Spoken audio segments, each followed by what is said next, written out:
आज एकादशी है, किस किस का व्रत है? वाह, झूठे मूठे जिन्होंने हाथ ऊपर किए नीचे करो। सही में सबकी है। और इससे पिछली वाली एकादशी में हम थे जगन्नाथपुरी में, और जगन्नाथपुरी में तो एकादशी उल्टी लटकी है। वहां तो पुरुषोत्तम मास में तो पुरुषोत्तम खंड में वर्णन करते हैं कि एकादश बाकी के दिन तो दाल भात जो महाप्रसाद है वो पाना है, पर एकादशी वाले दिन तो आकंठ पाना है, मतलब और दिन से ज्यादा पाना है, तब एकादशी पूर्ण होगी। तो हम तो भैया इस बार एकादशी पर जगन्नाथपुरी में कथा कर रहे थे, खूब पाए रज रज के, जितना रोज पाते थे उससे दुगना पाए। और सुनो, भात तो कभी नहीं पाते एकादशी पर, लेकिन वहां तो भात महाप्रसाद जगन्नाथ जी का रूप है। देखो, जगन्नाथपुरी जो लोग जाते हैं एकादशी के दिन वहां महाप्रसाद पाना चाहिए, लेकिन कई लोग क्या करते हैं कि अरे यहाँ तो एकादशी है, यहाँ तो एकादशी रखने के लिए मना करते हैं। एकादशी के दिन केवल आप महाप्रसाद ही पा सकते हो। कहीं सोचो हम बाहर रेस्टोरेंट में खा लें, जगन्नाथपुरी में नहीं, केवल मंदिर का प्रसाद पाने की अनुमति है, महाप्रसाद। तो आज एकादशी है। मैं एकादशी के विषय में इसलिए बोल रहा था कि अन्न त्याग हम लोग कर देते हैं, रोटी सब्जी नहीं खाते, चावल नहीं खाते, और इसको व्रत का स्वरूप मान करके हम लोग कर लेते हैं। पर मुझे ऐसा लगता है एकादशी पर उस वस्तु का त्याग करो जिससे आप बहुत आसक्त हो। आज की एकादशी तो चली गई, अगली एकादशी पर नियम लेना, मैं फोन नहीं चलाऊंगा। आप विश्वास माने, आपके अन्न त्यागने वाली एकादशी से आपके हृदय पर असर होगा कि नहीं पता नहीं, पर आपके फोन ना यूज करने वाली एकादशी से जरूर असर पड़ेगा। ऐसी स्थितियां जिनसे हम आसक्त हैं उनको माया कहते हैं, और इन्हीं मायाओं के कारण ठाकुर जी की अनुभूति नहीं हो पाती। क्यों वैष्णव संत जन कहीं भी ठाकुर जी का अनुभव कर लेते हैं? क्योंकि वो माया से दूर रहते हैं, माया से विमुक्त रहते हैं। मीराबाई क्यों, जहां मैं देखूं जिस ओर सखीरी, सामने मेरे सांवरिया, सब जगह उसको ठाकुर जी दिखते थे। क्यों? क्योंकि माया से विमुक्त है। जैसे ही हम माया को पकड़ते हैं तो माया सबसे पहले ठाकुर जी को छुपा देती है, उनका दर्शन नहीं होने देती। और माया कई कई लोगों को तो इतनी चढ़ जाती है कि वो मंदिर में जाकर के भी पाषाण ही समझते हैं, ठाकुर जी नहीं मानते। इसलिए भैया माया विमुक्त रहो। यहां पर वही बात कह रही हैं श्री कुंती जी कि आप इसलिए नहीं दिखते क्योंकि माया बीच में आती है। लेकिन कोई समर्थ सदगुरु यदि आ जाए, ऐसा कोई गुरु प्राप्त हो जाए जो भेद बता दे माया का और आपका, तो उसके कारण माया दूर हो जाए और आप दिख जाओ, आप दिख जाओ। एक प्रकार से बंधुओं, कथा सुनने के कई सारे अभिप्राय पूर्ण होते हैं। एक अभिप्राय यह भी है कि कथा जो है वो वास्तविकता से आपको परिचय कराएगी। संसार की कई प्रकार की मायाएं हैं, सबसे तो हम विमुक्त नहीं हो सकते, लेकिन कुछ का अवकाश करना बहुत जरूरी है जीवन में। अभी एकादशी पर अन्न ना खाना कोई बहुत बड़ी बात नहीं है। आजकल के बच्चे उठते ही सुबह 11 बजे और फिर उसके बाद में नहा धो करके तैयार होते हैं, तब तक 2-3 बज जाते हैं। तो आधा दिन तो वो भी एकादशी रख रहे हैं बेचारे, पूरे दिन कुछ खाते ही नहीं, आधा दिन तो खा ही नहीं रहे कुछ भी। एक प्रकार से अन्न तो वो भी छोड़ रहे हैं, लेकिन उन बच्चों के फोन ले लो, नहीं रह पाएंगे। अन्न के बिना जीना, उस समय व्रत होते थे जब अन्न ही सर्वस्व होता था। आज अन्न सर्वस्व नहीं है। हम जिसके बिना नहीं रह सकते वही माया है। हम ठाकुर जी के बिना रह लेते हैं, ठाकुर जी के दर्शन के बिना रह लेते हैं, ठाकुर जी की कथा के बिना रह लेते हैं, भजन के बिना रह लेते हैं, लेकिन संसार की माया के कई चक्कर ऐसे हैं उनके बिना हम रह नहीं सकते। ये इसी में ही अंतर पता चल जाएगा कि हम मायावी हैं कि हम भक्त हैं। लेकिन कई लोग हैं वो इतने व्याकुल रहते हैं कि इतने दिन हो गए कथा नहीं सुनी, इतने दिन हो गए हम वृंदावन नहीं गए, इतने दिन हो गए ठाकुर जी का कोई उत्सव नहीं हमने दर्शन किया, और उसकी वजह से उनके हृदय में व्याकुलता होती है। समझो ये माया विमुख व्यक्ति, इसको ठाकुर जी दिख सकते।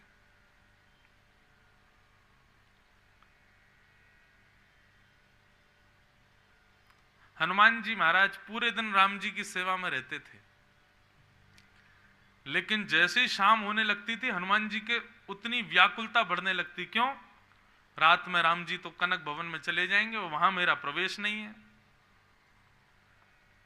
कनक भवन में तो केवल सीता जी और सहचरियां रहती हैं, मैं तो जा ही नहीं सकता। तब हनुमान जी रो रो के विधाता से कहते हैं, अरे विधाता तुमने मुझे पुरुष क्यों बनाया, मुझे स्त्री बना देते, मुझे भी सहचरी बना देते, तो मैं भी राम जी के साथ में नित्य भवन में प्रवेश करता। जैसे ही राम जी कनक भवन की ओर जाते, श्री हनुमान जी महाराज विलक उठते, साथ में जाते और कनक भवन के द्वार पर ही रुक जाते, क्योंकि उसके अंदर जा नहीं सकते। अंतःपुर है, निज निवास है राम जी का, सीता जी का, वहां सहचरियां जा सकती हैं, पुरुष और कोई नहीं।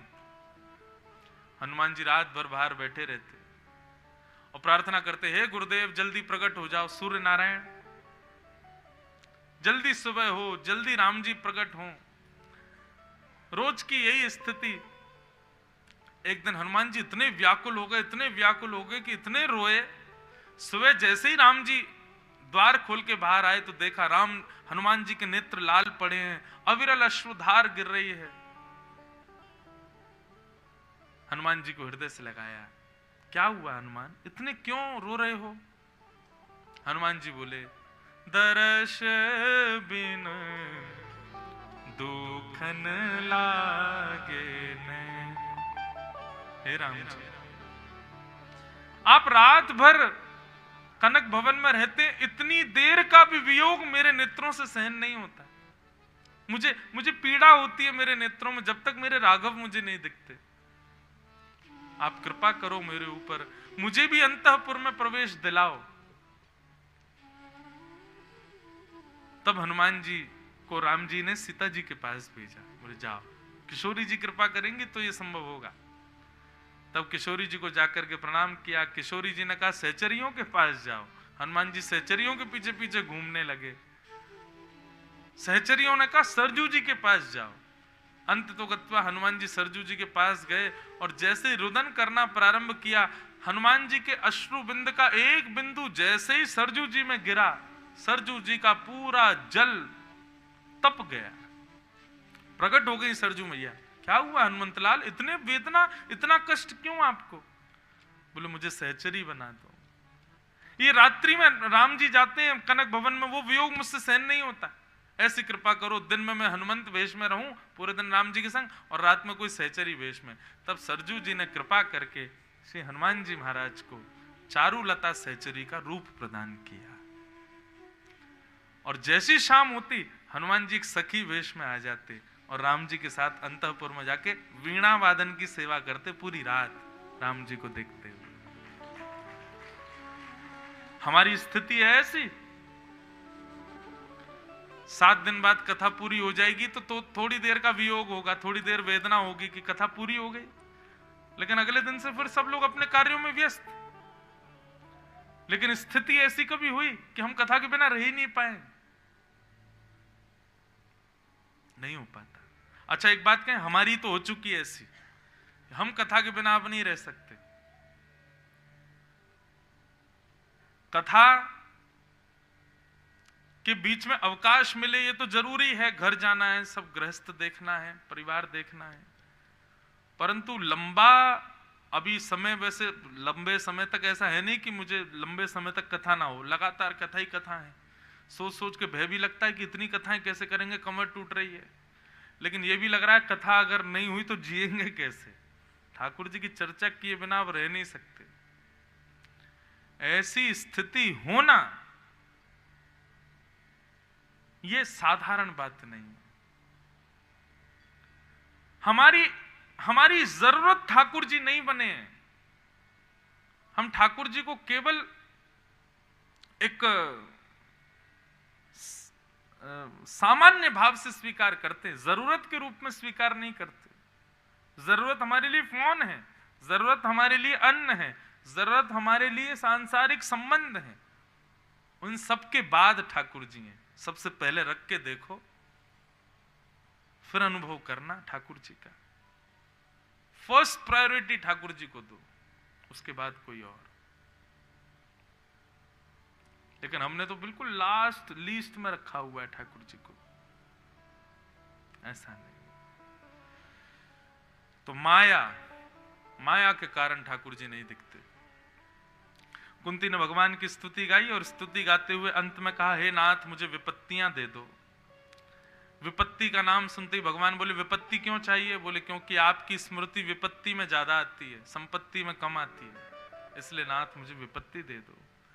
भगवान ने कुंती को वरदान दिया, बोले तुम चिंता मत करो, विपत्ति संपत्ति में भी तुमको मेरी याद आवेगी। बंधुओं देखो, विपत्ति में ठाकुर जी का स्मरण करे ये सामान्य बात, लेकिन अत्यंत संपन्न होकर के भी ठाकुर जी के लिए 2 अश्रु बहावे, ठाकुर जी के लिए व्याकुल रहे, ये श्रेष्ठ बात है। अति संपन्न होकर के भी ठाकुर जी के लिए व्याकुल रहे, ये श्रेष्ठ बात है। विपत्ति में तो सब याद करते हैं, नास्तिक लोग भी विपत्ति में भगवान को पूज लेते हैं, लेकिन अत्यंत सुसंपन्न होने के बाद भी सब कुछ अच्छा है, कोई कमी नहीं है, उसके बाद भी आप ठाकुर जी के लिए व्याकुल हो रहे हैं, ये श्रेष्ठ बात है। कुंती ने भगवान की स्तुति गाई, भगवान ने अपने हृदय से लगाया। इस प्रकार कुंती की स्तुति विराम हुई। भगवान अब पुनः रथ पर बैठे द्वारिका निकलने के लिए, तो अब युधिष्ठिर रोने लग गए। भगवान बोले, अब ये क्यों रो रहा है? पहले जा रहा था तो उत्तरा आ गई, उत्तरा को मुक्त करके जाने लगा तो कुंती आ गई, अब कुंती को मुक्त करके जाने लगे तो युधिष्ठिर रोने लगा। भगवान बोले, ये मुझे जाने नहीं देंगे। भगवान बोले, अब तुम क्यों रो रहे हो? तो युधिष्ठिर कहते हैं, बालद्विज स्वहन मित्र पितृ भातृ गुरुत्व नमेश्यान निर्यान मोक्षो यापि वर्षायुतायुतैः। ठाकुर जी, मैंने बहुत बड़ा पाप किया महाभारत युद्ध करके। भगवान बोले, क्यों? मैंने छोटे बालकों को अनाथ कर दिया, उनके पिताओं को मार दिया, मैंने कितनी सारी पत्नियों को विधवा कर दिया, उनके पतियों को मार दिया, मैंने अपने भाइयों को मार दिया, अपने गुरुजनों को मार दिया, मैंने अपनों को मार दिया महाभारत युद्ध में। मैंने बहुत बड़ा पाप किया है। बंधुओं देखो, आत्मग्लानि होनी चाहिए, पर आत्मग्लानि होने पर हम कुछ नहीं करेंगे, अब हम किसी योग्य नहीं हैं, अब हमें मर जाना चाहिए या हमें ऐसा कर देना चाहिए, ये गलत है। अपराध की आत्मग्लानि होना अच्छी बात है, पर उस आत्मग्लानि की वजह से स्वयं को तोड़ देना, स्वयं की बुद्धि विवेक को शून्य कर देना, यह उचित नहीं है। जब आत्मग्लानि हो ना कि मैंने बहुत गलत किया, उसी समय संकल्पित हो जाओ, ठाकुर जी बहुत बड़ा अपराध हो गया हमसे, आज के बाद नहीं करेंगे, और अपने कर्म में पुनः लग जाओ। उस समय स्तब्ध मत हो जाओ करने के बाद कि मेरे से क्या अपराध हो गया। कर्म कर्म करते रहो, आत्मग्लानि करो, परंतु आत्मग्लानि की वजह से स्वयं को विवेक शून्य मत बनाओ। लोग क्या करते हैं, कोई गलती पर आत्मग्लानि हुई और आत्मग्लानि होते ही स्वयं विवेक शून्य हो गए, स्तब्ध हो गए, शून्य पड़ गए, अब क्या करें, अब तो हमसे कुछ होगा नहीं, अब तो हम कुछ कर ही नहीं पाएंगे, हमें करना भी नहीं चाहिए, हमने बहुत बड़ा अपराध कर दिया, आदि आदि। ये उचित नहीं है। गीता में भगवान ये बात कब बताते हैं? अर्जुन ने पहले तो भगवान को कहा, सेनयोर भयोर मध्य रथम स्थापयमेच्युता, मेरे रथ को उभय सेना के बीच में ले जाके खड़ा कर दो। भगवान जब ले गए तब सामने देख करके अर्जुन बोला, राम राम राम, ये मैंने क्या किया? भगवान बोले, क्यों? मैंने युद्ध के लिए हाँ कैसे बोल दिया ठाकुर जी? भगवान बोले, क्यों, क्या हो गया? ये मेरे अपने हैं, ये मेरे भाई हैं, मेरे गुरुजन हैं, मैं इनको कैसे मारूं? आत्मग्लानि तो हुई, लेकिन उसके बाद क्या किया अर्जुन ने? धनुष बाण रख दिए, अब मैं युद्ध नहीं कर सकता। तब भगवान ने वहां पर अर्जुन को बहुत जोर की फटकार लगाई। मोह के वश में क्या कर रहे हो अर्जुन? आत्मग्लानि करना उचित है, पर आत्मग्लानि के बाद में शून्य हो जाना, विवेक शून्य, बुद्धि शून्य हो जाना, यह उचित व्यक्ति का लक्षण नहीं। ऐसा जो करता है ना वो स्त्री है ना वो पुरुष है। ठाकुर जी ने स्पष्ट कहा, उठाओ और युद्ध करो। युद्ध अपना कर्म तो करो, उसको क्यों त्यागना? आत्मग्लानि होने पर क्षमा मांग के पुनर्न करूंगा ऐसा भाव रखो। अर्जुन की स्थिति अलग है, हम अपनी स्थिति बता रहे हैं। कभी भी आत्मग्लानि हो अपने कार्य को मत छोड़िए, ठाकुर जी से क्षमा मांग करके पुनर्न करने का वचन दीजिए। अर्जुन को अब यहां पर युधिष्ठिर को आत्मग्लानि हुई, मैंने बहुत बड़ा, लेकिन देखो युधिष्ठिर और अर्जुन की आत्मग्लानि में अंतर क्या है? अर्जुन को आत्मग्लानि कब हो रही है? जब युद्ध करने जा रहा है, मतलब अभी मरे नहीं है उससे पहले। और युधिष्ठिर को कब हो रही है? जब सब मार दिए, तब सब काम करने के बाद। भगवान बोले ये दूसरी प्रकार की आत्मग्लानि है। एक तो होता है हम बुरा करने जा रहे हैं, उससे पहले सावधान हो जाएं, और एक होता हमने बुरा करा दिया, सब कर लिया, अब उसके बाद रो रहे हैं हमने क्यों कर दिया। ठाकुर जी बोले भैया युधिष्ठिर, अब मैं दोबारा, मेरे में इतनी ताकत नहीं कि मैं ताकत तो बहुत है लेकिन थक गए बेचारे भगवान भी। बोले अब फिर से गीता सुनाऊं मैं? एक को हुआ ही था आत्मग्लानि तो पूरे उसको 18 अध्याय सुनाए बैठ करके मैंने, अब ये युधिष्ठिर को फिर से सुनाऊं? नहीं। भगवान बोले अभी हमने सुनाई थी, अब हमारा भक्त सुनाएगा। और ठाकुर जी समस्त पांडवों को लेकर के पहुंच गए भीष्म पितामह के पास। बाणों की सैया पर लेटे हैं पितामह भीष्म, मरणासन अवस्था में हैं। सामने मृत्यु देवी खड़ी है हाथ जोड़ करके। क्यों? पितामह भीष्म को इच्छा मृत्यु का वरदान है, जब तक वो नहीं चाहेंगे मर नहीं सकते। मृत्यु देवी जैसे पास आती है, भीष्म पितामह कहते खड़ी रहो, छूना नहीं मेरे को। बोले आप मुझे खुद बताइए आप कब जाओगे मेरे साथ? बोले जब मैं श्याम सुंदर को निहार लूंगा, द्वारिकाधीश का दर्शन कर लूंगा, मन तृप्त हो जाएगा, तब तुम्हारे साथ चलूंगा। बंधुओं मैं एक बात बोलूं, भीष्म पितामह के इस भाव पर मुझे मन में आता है कि इच्छा मृत्यु हम सबको मिली है, पर हमने श्रेष्ठ मृत्यु की कभी इच्छा ही नहीं की। यहां इतने लोग बैठे हैं, 2-4 लोगों की बात नहीं कर रहा, क्योंकि 2-4 को मैं जानता हूं कि उन्होंने इच्छा मृत्यु कर रखी है। उनकी इच्छा मृत्यु मुझे पता है कि उनकी वो क्या सोच के बैठे हैं कि हमारी मृत्यु कैसी हो। लेकिन यहां बैठे जितने भी लोग हैं, अधिकतर किसी ने भी कभी विचार नहीं किया होगा कि मेरी मृत्यु कैसी होनी चाहिए। मृत्यु क्योंकि भय का विषय है ना, भागवत का तो कारण ही यही है कि यहां पर मृत्यु भय का नहीं उत्सव का विषय होता है। मृत्यु भय थोड़ी है। वैष्णव का स्वभाव अपनी इच्छा मृत्यु करे, मतलब हम हर उस वस्तु को सुधार लेते हैं जो हमारे पास नहीं है। जन्म लेती जैसी बुद्धि आने लग जाती है, धीरे धीरे पढ़ने जाते हैं, पढ़ करके विद्वान बनते हैं, कॉलेज में जाते हैं, यूनिवर्सिटीज में जाते हैं, हायर एजुकेशंस लेते हैं, एक डिग्री प्राप्त करके जॉब करते हैं, पैसा कमाते हैं, घर बनाते हैं, विवाह करते हैं, बच्चों को जन्म देकर के उनको पढ़ाते हैं। सब कुछ हम लोग डिसाइडेड करते हैं, पर मृत्यु कभी डिसाइड नहीं करते। मतलब डायरेक्टर ने मूवी की स्क्रिप्ट तो लिख दी, लेकिन एंड नहीं लिखा कि एंड क्या होगा।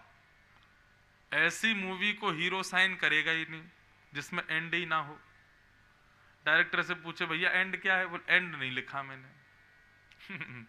ठीक उसी प्रकार बंधुओं ये जीवन हमारी सबकी पिक्चर है, सब चल रही है, हम सब डिसाइड कर लेते हैं घर कहाँ बनाना है, विवाह कैसे व्यक्ति से करना है, बालक होंगे उनके नाम क्या होंगे, कौन से स्कूल में पढ़ेंगे, कैसे होंगे, बड़े होके क्या बनेंगे, उनका विवाह कैसे होगा, हम सब कुछ डिसाइड करते हैं और उन चीजों को डिसाइड कर लेते हैं जो असत्य हैं। आपने सोचा वर्ली में घर बनाना है लेकिन घर बना जूहू में। आपने सोचा विवाह करूंगा परम परम परम सुंदर से, लेकिन विवाह हो गया साधारण से। आपने सोचा बच्चे बड़े सुपात्र होंगे लेकिन हो गए महाकुटांट, कूद कूद करके सर ही फोड़ देते हैं। मन में विचार किया बच्चों को अच्छे स्कूल में पढ़ाएंगे लेकिन पढ़ रहे हैं बेचारे सामान्य स्कूल में। मन में विचार किया था बच्चा बड़ा होकर के इंजीनियर बनेगा लेकिन बन गया यूट्यूबर। आजकल ये भी एक प्रोफेशन है। तो ये सारी वो चीजें हैं जो आप सोचोगे वो होगी ऐसा नहीं, लेकिन हां जिसके बारे में हम कभी नहीं सोचते, मृत्यु। यहां इस सभागृह में कोई ऐसा व्यक्ति है जो ये बात कह दे कि मेरी मृत्यु नहीं होगी? हम सब जानते हैं हमारी मृत्यु हो जानी है। चाहे हम कथा सुने, एक माताजी पीछे से हाथ हिला रही हैं कि मेरी नहीं होगी। जय हो मैया। क्या कह रही हैं? अच्छा, अरे मैया जय हो, प्रणाम। सुनिए, कहने का अभिप्राय क्या है? इच्छा मृत्यु का वरदान हर भक्त को मिला है, पर वो इच्छा मृत्यु करता ही नहीं। कभी विचार करो, हमारी मृत्यु हो तो कैसी हो? श्री गंगा जी का तट हो, यमुना का वंशीवट हो, मेरा सांवरा निकट हो, जब प्राण तन से निकले, पीतांबरी कसी हो, मुखड़े पे एक हंसी हो, छवि मन में ये बसी हो, जब प्राण तन से निकले। इतना तो कहना स्वामी, जब प्राण तन से। एक एग्जाम्पल दे रहा हूं बस। हमने विचार कर लिया कि जब भी हमारी मृत्यु हो, कभी भी हो सकती है, लेकिन हे नाथ बस कृपा करना उस समय पता नहीं कुछ ऐसा योग बने हम मुंबई से फ्लाइट पकड़ के सीधे पहुंच जाएं वृंदावन। वृंदावन जामें, राधा वल्लभ जी का दर्शन करें, राधा रमन जी को प्रणाम करें, बिहारी जी के नयन भर भर के खूब बलैया लेवें, माथे पर खूब बढ़िया चंदन रज लगावें, गले में कंठी माला पहन करके ठाकुर जी की मोंगरा की मालाओं से लदे हुए खूब बढ़िया प्रसाद पावे मंदिर में जाकर के। प्रसाद पाने के बाद में वैष्णवों का दर्शन, सुंदर भक्तों का दर्शन, वृंदावन को प्रणाम, यमुना जी को दंडवत प्रणाम करें, पूरे तन पर व्रजरज लगी हो, वृंदावन की परिक्रमा करें, राधे कृष्ण नाम संकीर्तन सुनाई दे रहा हो, और जैसे ही हमारी परिक्रमा पूरी हो हम यमुना जी को प्रणाम करने जाएं, जैसे ही प्रणाम करके नेत्र उठा करके देखें सामने युगल बिहारी खड़े हों और देखते हमारे प्राण निकल जाएं। ऐसी मृत्यु विचार की कभी? कभी नहीं विचार की। ये तो एक मैंने बताई आपको, आप स्वयं विचार करो कैसी मृत्यु चाहिए। बस ये जरूर मांगना कि बंबई से दूर हो,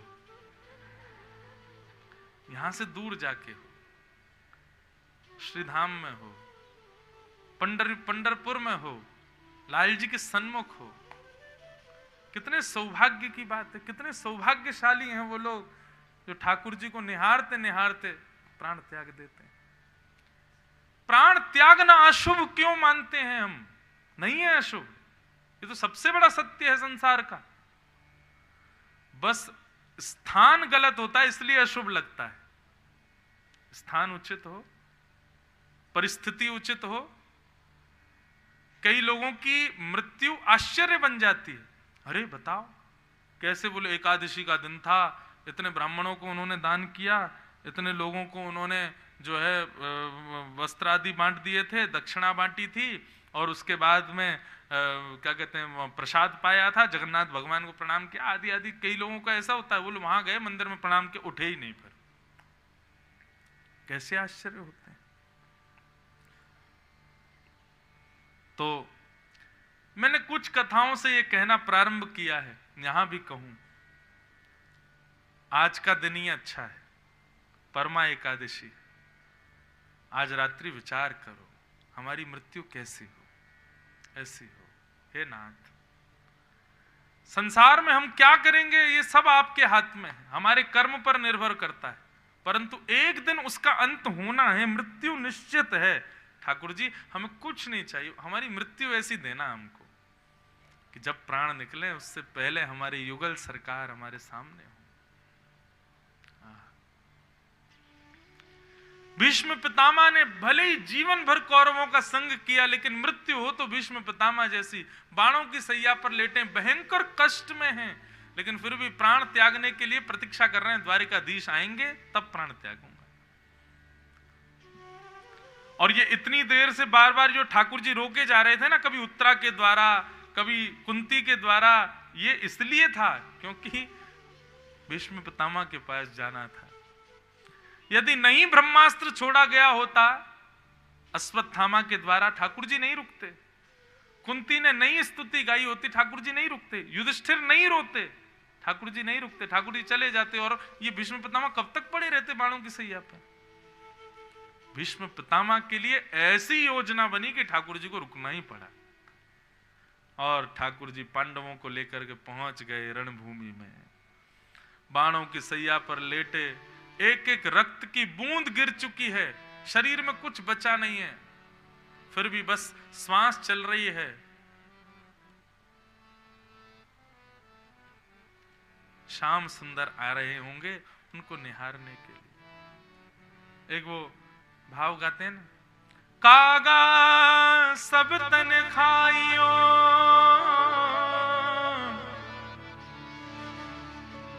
मेरो चुन चुन खाइयो मांस, दो नैना मत खाइयो, मोहे हरि मिलन की आस।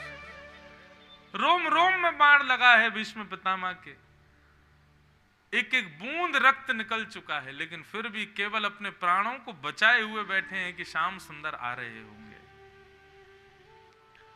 और तभी चंदन की सुगंधी आने लगी, पीली पीतांबरी लहराने लगी, मोर मुकुट कहीं से दिखने लगा भीष्म पितामह को। और जैसी नजर घुमा करके देखा तो क्या पाया, पांडवों के बीच में पीतांबरधारी, शंख चक्र गदा पद्मधारी द्वारिकाधीश साक्षात पधार रहे हैं ठाकुर जी भीष्म पितामह के पास। भीष्म पितामह प्रसन्न हो गए, जय हो द्वारिकाधीश की जय हो। भगवान जैसे सन्मुख आकर के खड़े हुए, भीष्म पितामह के नेत्र सजल हो गए। बस अब कुछ नहीं चाहिए, आप मेरे सामने खड़े रहो, आपको देखते देखते बस अभी मैं प्राण त्यागता हूं अपने।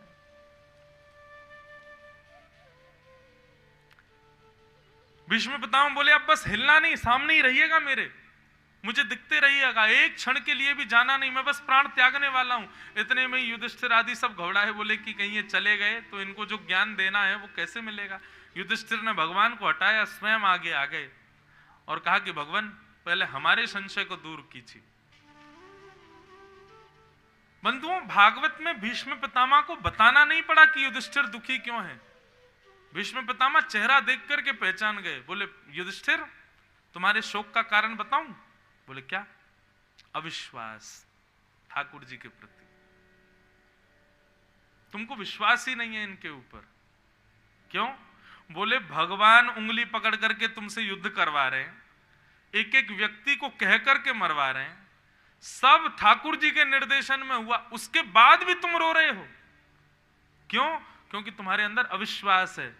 और अविश्वास का कारण पता है क्या है युधिष्ठिर? बोले क्या? क्योंकि तुम इनको सामान्य बालक समझते हो, सामान्य अपना भाई बंधु समझते हो। ये तुम्हारे भाई बंधु नहीं है, ये अर्जुन तेरे सारथी नहीं है ये, और ये नकुल सहदेव तुम लोगों ने इनको शांति दूत बना करके कौरवों के पास भेजा, ये शांति दूत नहीं है, ये सारथी नहीं है, ये तुम्हारे भाई नहीं है। ए सवई भगवान साक्षात दद्यो नारायण पुमान। एक बात कहें, बुरा मत मानना युधिष्ठिर, तुमने नहीं जीता है महाभारत का युद्ध, अर्जुन ने नहीं जीता है महाभारत का युद्ध। महाभारत युद्ध में कौरव तो उसी दिन मर गए थे जिस दिन वो भगवान के विपक्ष में खड़े हो गए थे। मृत्यु तो उनकी उसी दिन हो गई जिस दिन वो इनके विपरीत खड़े हुए। भगवान के विपरीत रह करके कोई जीत सकता है? तुम लोग अपनी सामर्थ्य मानते हो, अपना बल मानते हो, अपना पराक्रम मानते हो, तुम्हारा नहीं है, इनका है।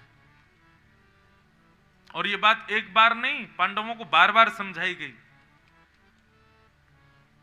श्री बर्बरीक जी ने भी तो यही कहा था।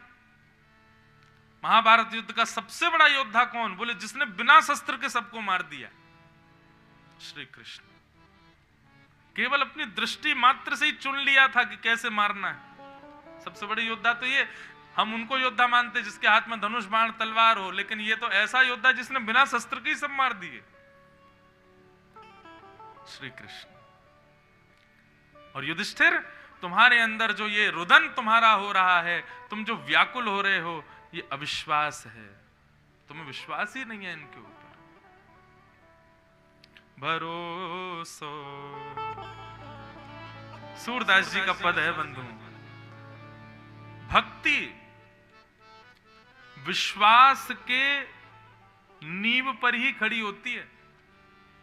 जैसे बिल्डिंग्स बनानी है, मल्टी स्टोरीज बिल्डिंग बनानी है, आपके बंबई में तो कितनी बड़ी बड़ी बिल्डिंगें बनती हैं, लेकिन नींव कच्ची हो तो कभी कभी मैं सोचता हूं कहीं यहां जोर का भूकंप आ गया तो सब गिर जाएंगे नीचे। एक ही बिल्डिंग में कितने सारे लोग रहते हैं ऊपर तक, कभी जोर से हिल गए तो, लेकिन बताते हैं, बोल महाराज जी बहुत गहरे में वो बनाते हैं, पिलर वगैरह बना करके रखते हैं ताकि गिरे नहीं। ऐसे ही बंधुओं, आप कितने ऊंचे भक्त हो, कितना तिलक लगाते हो, कितनी कंठी माला पहनते हो, कितना नाम जप करते हो, ये सब तो बाह्य दिखने वाली भक्ति है, लेकिन इन सब की नींव है विश्वास ठाकुर जी के प्रति। सूरदास जी कहते हैं, भरोसो दृढ़ इन चरणन के, भरोसो दृढ़ इन चरणन के, भरोसो दृढ़ इन चरणन के, भरोसो दृढ़ इन चरणन के। ओ श्री वल्लभ नख चंद्र छटा बिन, श्री वल्लभ नख चंद्र छटा बिनु, सब जग माही अंधेरो, सब जग माहे अंधेरो, भरोसो दृढ़ इन चरणन के, भरोसो दृढ़ इन चरणन के। हाँ भरोसो दृढ़ इन चरणन के। ओ भरोसो दृढ़ इन चरणन के। श्रीमद् भागवत के 10वें स्कंद के विश्राम में भगवान स्वयं भागवत की परिभाषा बताते हैं। बहुत ध्यान से सुनिएगा सब लोग। जिस भागवत को आप सुन रहे हैं, इस भागवत की परिभाषा स्वयं योगेश्वर बताते हैं। और पता क्या कहते हैं? अंजह पुंसाम विदुषाम वृद्धिम भागवतान हितान।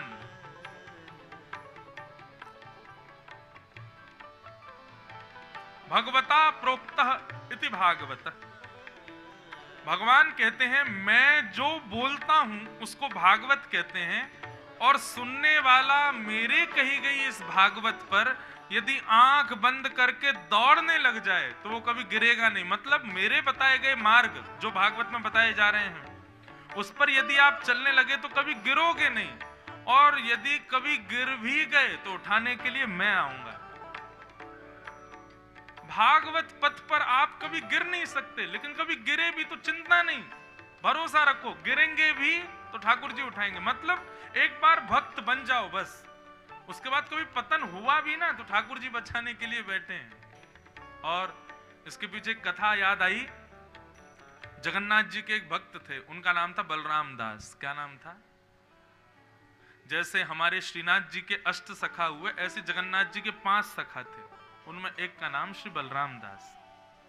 तो बलराम दास जी जो थे ये गायन सेवा करते थे, जगन्नाथ जी के सामने जाके गाते थे, गा गा करके जगन्नाथ जी को रिझाते थे। एक बार एक नर्तकी आई, नाचने वाली वैश्या थी। अब ये तो गा रहे थे और इनके गायन पे ताल स्वर मिलाकर के उसने नाचना शुरू कर दिया। तो जो ध्यान जगन्नाथ जी को रिझाने में रहता था वो बलराम दास जी का जगन्नाथ जी से हटके उस पर लग गया।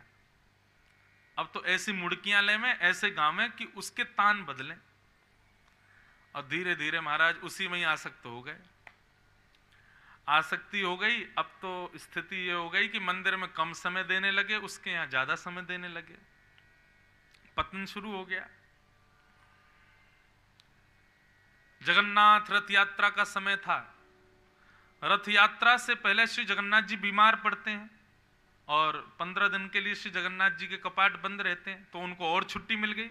अब तो उसी के संग रहने लगे, उसी के संग समुद्र पे घूमें, उसी के संग खामें पीमें आनंद करें। धीरे धीरे पूरे पुरी में ये बात फैल गई कि भैया बलराम दास का पतन हो गया, वो तो वैश्या के चक्कर में रहता है। सब मंदिर के लोगों ने मिलकर के मंत्रणा बनाई, बोले कि अब बलराम दास की सेवा मंदिर में बंद कराओ। और अभी रथ यात्रा आने वाली है, रथ यात्रा में जब तक बलराम दास पद नहीं गाता तब तक जगन्नाथ जी का रथ खींचता नहीं है। इस बार ये प्रथा बंद करो, अब बलराम दास योग्य नहीं है, पहले भक्त था अब तो इसका पतन हो गया। बलराम दास जी उस वैश्या के साथ थे। रात्रि का समय, अगले दिन रथ यात्रा होनी थी, लेकिन इतने आसक्त हो गए कि भूल गए कि मुझे रथ यात्रा में कल सुबह सेवा करनी है। लेकिन वही बात है ना कि अपने भक्त की ठाकुर जी रक्षा करते हैं। नमे भक्त्या प्रणश्यति, मैं अपने भक्त का पतन नहीं होने देता। अगर वो वास्तव में भक्त है कभी ना कभी जरूर संभलेगा, और ये वो खुद नहीं संभलता, ठाकुर जी संभालते हैं उसको। सुबह का सूर्योदय जैसे हुआ, आवाज सुनी, खिड़कियों में से आवाज आ रही थी, लोग बाग रथ यात्रा के लिए दौड़ रहे थे।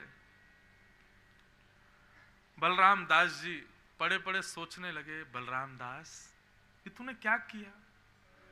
तुझे कितनी श्रेष्ठ सेवा ठाकुर जी ने दी। अपनी वाणी से तू जगन्नाथ जी को रिझाता है, अपनी वाणी से गाकर के तू जगन्नाथ जी की रथ यात्रा प्रारंभ करता है। इतनी ऊंची सेवा तुझे प्राप्त हुई और तू यहां एक वैश्या के चक्कर में सब बर्बाद कर लिया। जैसे ही चेतना आई तुरंत छोड़ करके सारे विषयों को दौड़े सीधे रथ यात्रा की ओर। जैसे ही रथ के सामने पहुंचे, पंडा पुजारियों ने इशारा कर दिया, बोले इस बार इसको आने मत देना, ये अपवित्र हो चुका है विषय भोगों में संलिप्त होकर के।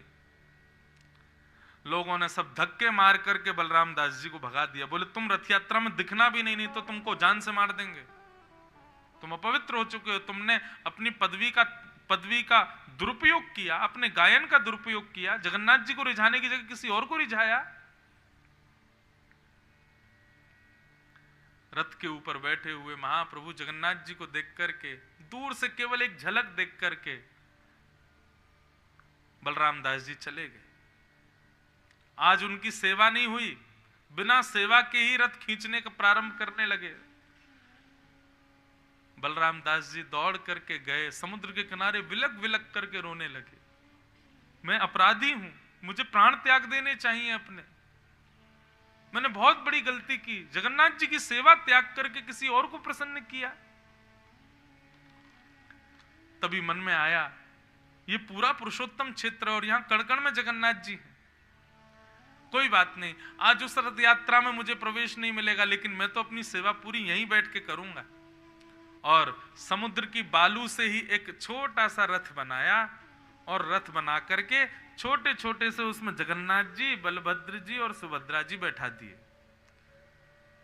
जगन्नाथपुरी में सारी भीड़ जगन्नाथ रथ यात्रा के दिन मंदिर के पास ही होगी, तो समुद्र किनारे कोई नहीं होता, अकेले बलराम दास जी 3 रथ बना करके, तीनों रथों में छोटे छोटे जगन्नाथ जी बैठा के, और बलराम दास ने अपनी सेवा वहीं करनी प्रारंभ कर दी, गाने लगे। अब यहां बलराम दास जी का गाना प्रारंभ हुआ, और वहां लाखों लोगों के द्वारा रथ खींचना प्रारंभ हुआ, और जैसे ही खींचे रथ आगे ही नहीं आवे। सब बोले भैया क्या हो गया, रथ क्यों नहीं चल रहा? राजा को बुलाया, बोले कोई अपराध हो गया लगता है, जगन्नाथ जी का रथ चल नहीं रहा है। हाथी बुलाए, हाथियों के द्वारा रथ खींचा गया, लेकिन रथ नहीं चला। राजा ने जाकर के महाप्रभु जी से प्रार्थना की, भगवान कोई अपराध, आज आप रथ यात्रा नहीं करेंगे? तो आज भी वहां के राजा को ठाकुर जी संदेश दे देते हैं कोई ना कोई। राजा को अंदेशा हो गया, और ठाकुर जी ने संदेश दिया, आज हमारी रथ यात्रा यहां नहीं हो रही है, आज हमारी रथ यात्रा समुद्र के किनारे हो रही है। बलराम दास वहां कर रहा है, हम इस रथ में बैठे ही नहीं, हम तो उस रथ में बैठे हैं। जब तक उस रथ से हमको उतार के नहीं लाओगे, तब तक हमारी रथ यात्रा नहीं होगी। राजा आदि सब दौड़ करके गए, तो देखा समुद्र के किनारे अकेला बलराम दास नाच रहा था, कूद रहा था, और बालूका के रथ में बैठे हुए छोटे छोटे बालू के जगन्नाथ जी को पद सुना रहा था। राजा ने जाके प्रणाम किया, बोले भगवान हम आपकी सेवा स्वीकार कर रहे हैं, जगन्नाथ जी को आप पद सुनाओ, लेकिन वहीं सुनाओ, और सुनो ये जो आपने जगन्नाथ जी बनाए हैं ना रथ के भीतर, इनको बाहर निकालो, इनको लेके चलो। क्यों? बोले आज जगन्नाथ जी उस विग्रह में नहीं विराजमान, आज तो इसी विग्रह में विराजमान है, जब तक ये नहीं विराजेंगे तब तक रथ यात्रा नहीं होगी। बालूका के जगन्नाथ जी को लेकर के जब गए और जाकर के उस रथ में विराजमान किया, बिना लाखों आदमियों के हाथ लगाए ही रथ अपने आप चलने लग गए श्री जगन्नाथ जी का। तो भगवान कहते हैं भक्ति पथ, भागवत पथ, इस पर जो चलेगा, चलने का मतलब यहां से कही गई जो भी बातें हैं ये सब अनुकरणीय हैं, अपने जीवन में उतारने की हैं। जो उतारेगा उसका कभी पतन नहीं होगा, और यदि कभी पतन हुआ भी तो मुझ पर भरोसा रखो, मैं तुम्हारी रक्षा करूंगा। भरोसो दृढ़ इन चरणन के, भरोसो दृढ़ इन चरणन के। सूरदास जी कहते हैं साधन और नाहिया कली में, साधन और नाहिया कली में, जासो होत निबेरो, जासो होत निबेरो। और कोई साधन नहीं है। आप कितनी श्रद्धा रखते हो, कितनी भक्ति रखते हो, कितनी अर्चना करते हो, ये बड़ी बात नहीं, आपका विश्वास कितना दृढ़ है ठाकुर जी से, ये बड़ी बात है। साधन और नाहिया कली में, कलयुग में और कोई साधन है ही नहीं, विश्वास ही साधन है बस ठाकुर जी के प्रति। सूर कहाँ कहे दुविध आधरो, सूर कहाँ कहे दुविध आधरो, सूर कहाँ कहे दुविध आधरो, सूर कहाँ कहे दुविध आधरो, बिना मोल पहुँचे रो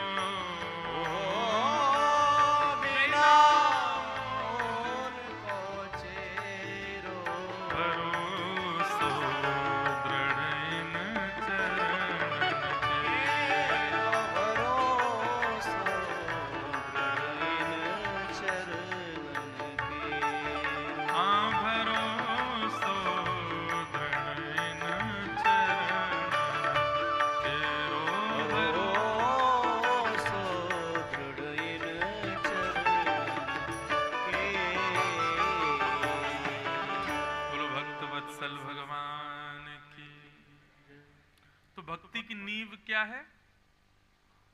जोर से बोलो, विश्वास। और विश्वास जो होता है ना, वो कब दृढ़ माना जाता है?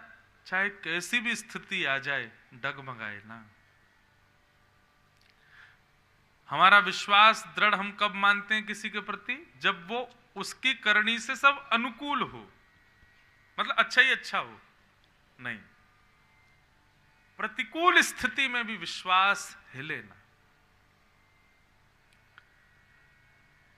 अनुकूल स्थिति में तो भक्ति सब कर लेते हैं, प्रतिकूल स्थिति में विश्वास के साथ प्रेम करके दिखाओ, तब माना जाए।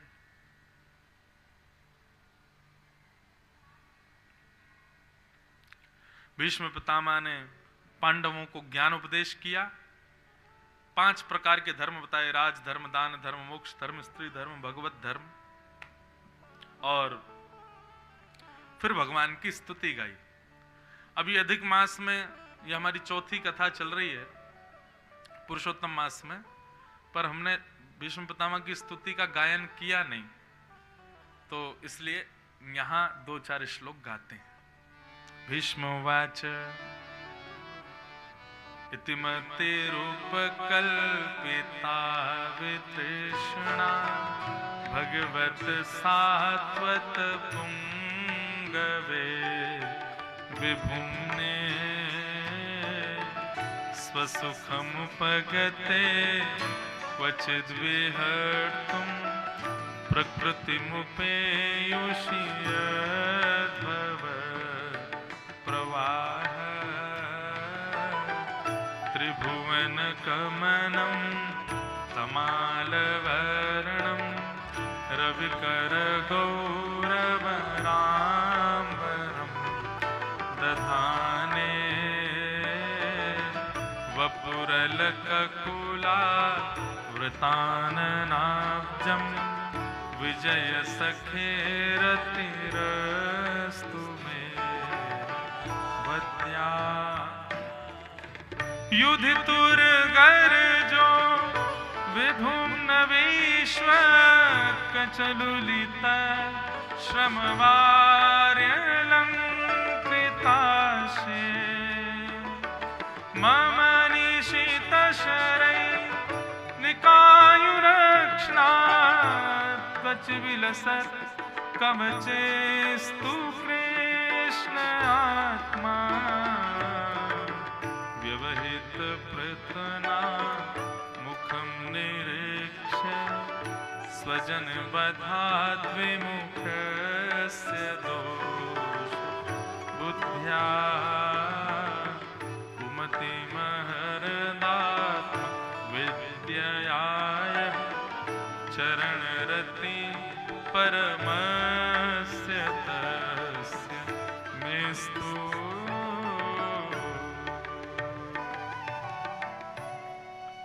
भीष्म ने भगवान की स्तुति गाई। बंधुओं,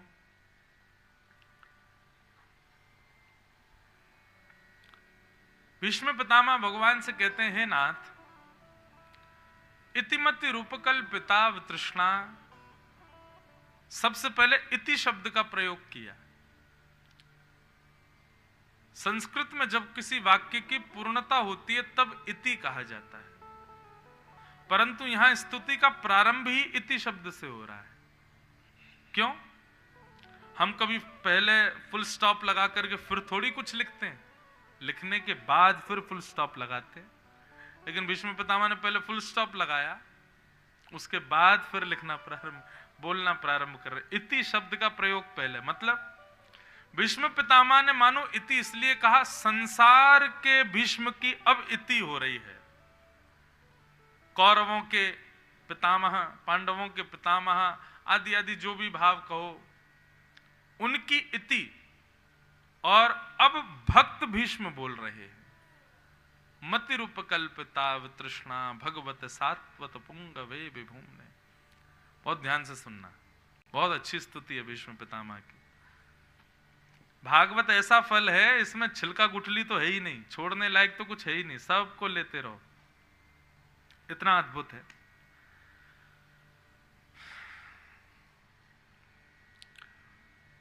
इतिमति रूपकल्पिताव तृष्णा।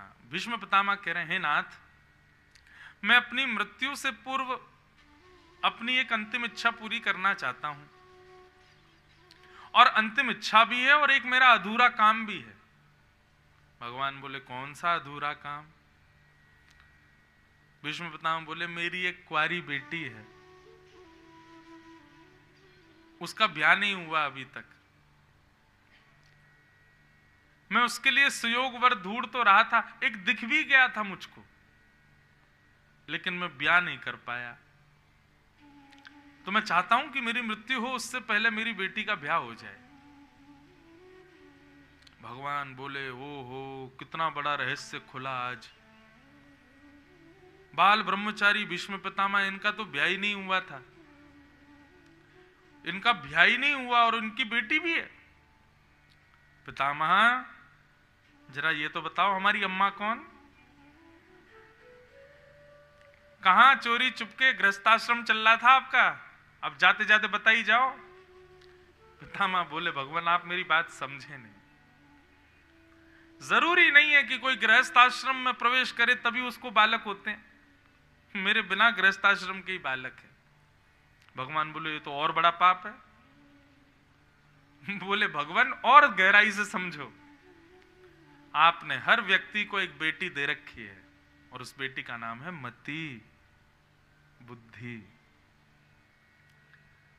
हे नाथ, मैं अपनी मति रूपी बेटी का ब्याह करना चाहता हूं। कितनी सुंदर बात। भीष्म पितामह की पहली बात ही ऐसी कि भगवान बैठ गए वहीं पर। अरे वाह! देखो, हम किसी के घर भोजन करने जाएं और सामने वाला केवल दाल चावल रोटी सब्जी खिला दे, ठीक है, पेट भर ही जाएगा। लेकिन कई जगह जाते हैं, वेरिएशन बनाते हैं नए नए तरीके के, महाराज जी ऐसी रोटी, ये ऐसी चटनी।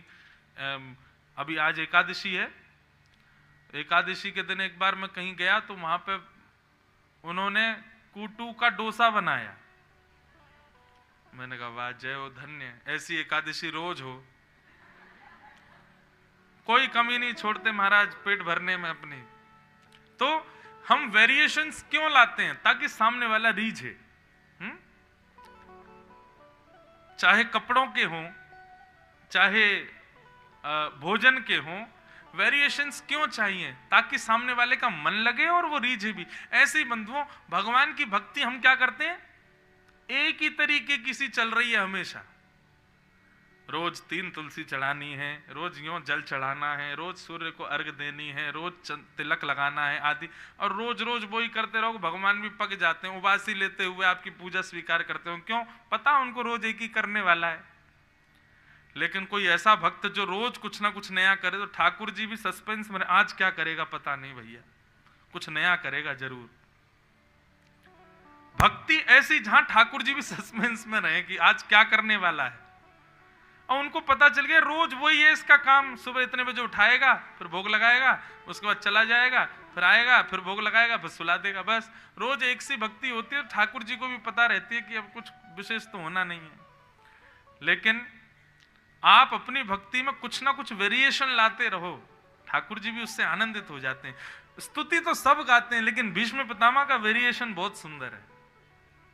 भीष्म पितामह का बदलाव देखो। ठाकुर जी नवनीत चोर हैं। कौन से चोर? माखन चोर, नवनीत चोर। नवनीत का मतलब जो रोज नया होता है। मक्खन पुराना अच्छा नहीं लगता, नया नया ताजा निकले। अब आपके बंबई में कहां निकलता होगा? आओ हमारे वृंदावन, सुबह सुबह माताएं दही बिलोती हैं, और दही बिलोएंगी ऐसे ऐसे करके। आजकल तो मशीन से कर देते हैं, लेकिन उसके बाद दही में छाछ नीचे रह जाती है और फिर उसके ऊपर मक्खन तैरता है। हमारी माता जी ऐसे हाथों में भर भर के मक्खन निकालती हैं, एक जगह उसको इकट्ठा करती हैं। उस समय का मक्खन आपने अगर पा लिया ना, तो आप भी ठाकुर जी की तरह चोर हो जाओ। इतना स्वादिष्ट लगता है, उसके आगे संसार के सारे रस फीके लगते हैं, इतना स्वाद मिलता है उसमें। तो ठाकुर जी नवनीत चोर हैं, नए नए मक्खन के चोर हैं। और नवनीत का मतलब केवल मक्खन ही नहीं, हर स्थिति नवनीत हो। आपकी भक्ति नवनीत, आपका भाव नवनीत। हर बार एक नए भाव से ठाकुर जी को पूजो, हर बार एक नए भाव से ठाकुर जी की अर्चना करो। ठाकुर जी भी कहें वाह भाई, कुछ विलक्षण किया इसने आज। भीष्म पितामह ने ऐसी स्तुति गाई जो ठाकुर जी की भी सोच से परे थी। बताओ, ऐसे कौन शुरुआत करता है कि मैं जाते जाते अपनी अंतिम इच्छा पूरी करना चाहता हूं, मेरी एक बेटी है उसका ब्याह करना चाहता हूं। और जब पूछा भगवान ने बेटी कौन, बोले मेरी मति रूपी बेटी। और ठाकुर जी, मति रूपी बेटी के लिए एक सुयोग वर मुझे मिल गया है, पर बस मैं सोच रहा हूं कब कन्यादान करूं। भगवान बोले कौन है वो सुयोग वर? तब भीष्म पितामह कहते हैं त्रिभुवन कमनम तमाल वर्णम रविकर गौरव रामवरम दधाने। त्रिभुवन को भी अपने रूप माधुरी पर आसक्त करने वाला, सबको अपनी भ्रगुटी टेढ़ी करके निहाल कर देने वाला श्याम सुंदर। इससे अच्छा मति का पति कौन मिलेगा? मति केवल इसी को देनी चाहिए और किसी को देनी नहीं चाहिए। भीष्म पितामह बोले आप हो वो सुयोग वर जिससे मैं अपनी बेटी का ब्याह करना चाहता हूं।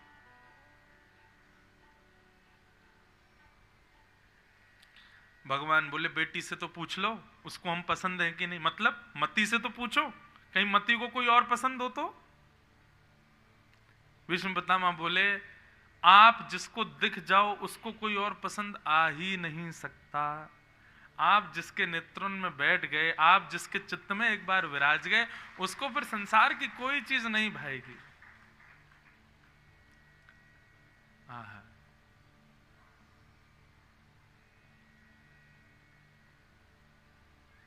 कैसे हैं ठाकुर जी, कितने प्यारे हैं, कितने मनोहर हैं। उनके भाव को सबने वर्णन किया।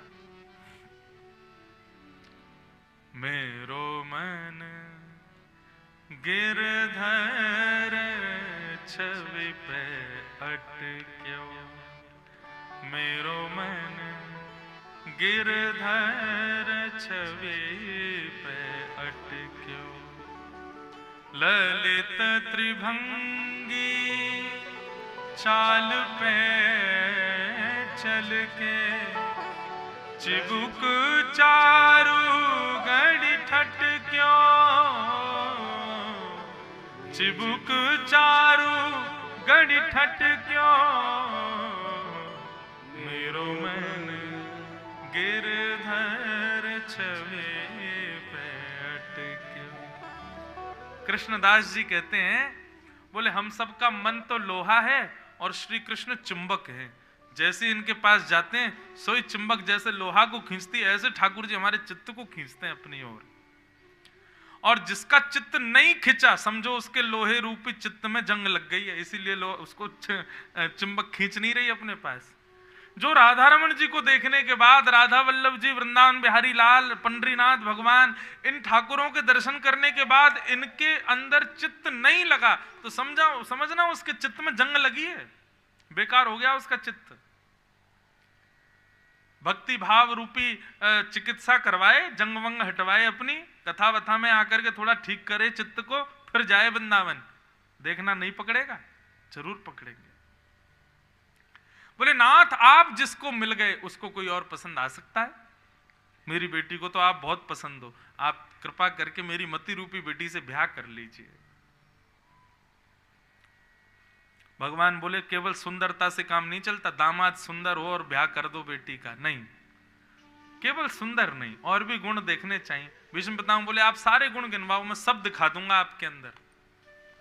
भगवान बोले शौर्यवान भी होना चाहिए दामाद, केवल सुंदरता से काम कैसे चले? भीष्म पितामह बोले आपसे बढ़िया शौर्यवान भी कोई नहीं। युधितुरि गर्जो विदुम्न विश्व क्वचि विलसत क्वचि लुलित श्रमवार्य लंकृताश्ये मम निशित शरीर विविद्यमान त्वचि विलसत कवचेस्तु कृष्ण आत्मा। आपसे ज्यादा शौर्यवान कौन हो सकता है? आपसे ज्यादा शक्तिमान कौन हो सकता है नाथ? भगवान बोले कैसे? बोले अर्जुन के आप सारथी थे। बोले जी। और अर्जुन सभी पांडवों का केंद्र था, सभी कौरवों का केंद्र था। सारे कौरव धनुष बाण तान करके केवल एक को मारने के पीछे पड़े थे। किसको? अर्जुन को। लेकिन उस अर्जुन को 18 दिन के युद्ध में एक बाण ने स्पर्श तक नहीं किया। और साधारण बाण नहीं, भीष्म पितामह जैसे योद्धा का बाण, दुर्योधन के बाण, इन सबके ऐसे प्रचंड बाणों ने प्रहार किया, लेकिन अर्जुन का बाल बांका नहीं हुआ। क्यों? क्योंकि उसके सारथी आप थे। जिसका सारथी इतना बड़ा रक्षक है कि अर्जुन का स्पर्श तक हमारे बाण नहीं कर पाए, तो मेरी बेटी तो बड़ी प्रसन्न रहेगी आपके साथ। आप बहुत शौर्यवान हो। आपसे ज्यादा शौर्यवान कौन होगा?